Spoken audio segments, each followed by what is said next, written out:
নমস্কার বন্ধুরা, আজ আমি বানিয়ে নেব সম্পূর্ণ নিরামিষ একটি তরকারি।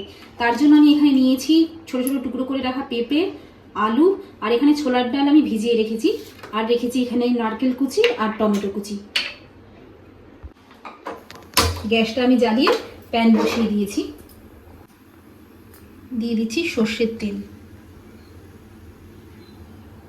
প্রথমে দিয়ে দিচ্ছি হাফ চামচ গোটা জিরে,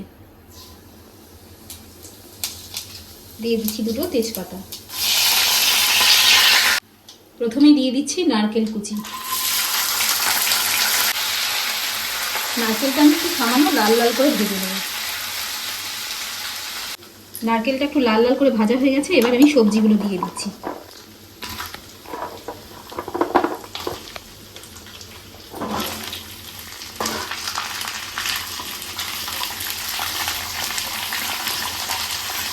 এই তরকারিটা ভাত কিংবা রুটি দুটোর সঙ্গেই খেতে ভালো লাগবে।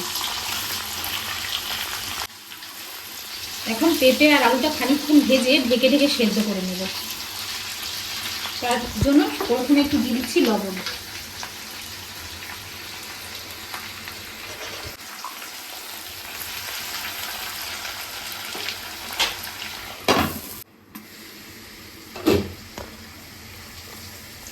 সবজিটা খানিকক্ষণ সেদ্ধ করার পর আমি এর মধ্যে দিয়ে দিচ্ছি কুচনো টমেটো,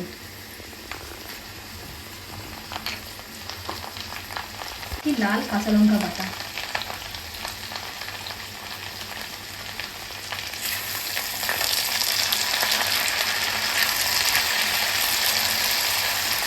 দিয়ে দিচ্ছি হাফ চামচের একটু কম হলুদ গুঁড়ো।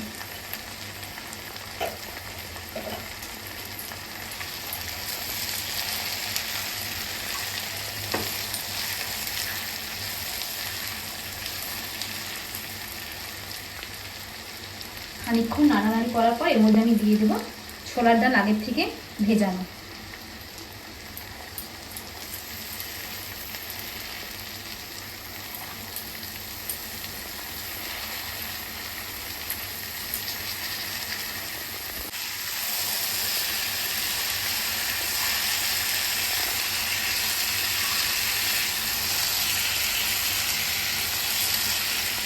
এরপর দিয়ে দিচ্ছি আদা বাটা, আর দিয়ে দিচ্ছি লবণ। আগে অল্প দিয়েছিলাম, এখন আবার আন্দাজ করে দিলাম।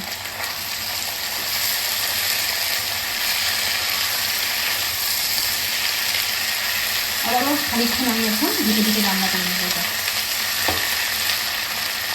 ঢাকার আগে একটু মশলা ধোয়া জলটা আমি দিয়ে দিচ্ছি।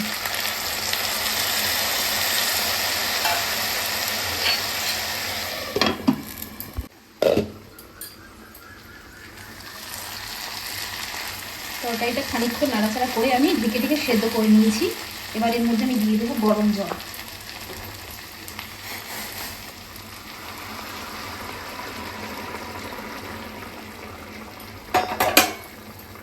আর দিয়ে দিচ্ছি হাফ চামচ চিনি।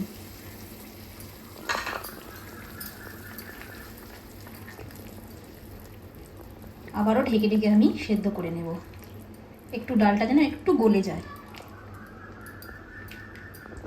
দেখুন তরকারিটা প্রায় হয়ে গেছে, আর বেশ মাখো মাখো একটা ভাব হয়েছে। এখন এর মধ্যে দিয়ে দেবো আমি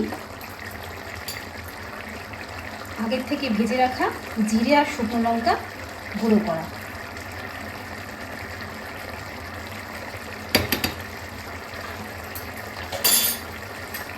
আর দিয়ে দিচ্ছি হাফ চামচ ঘি।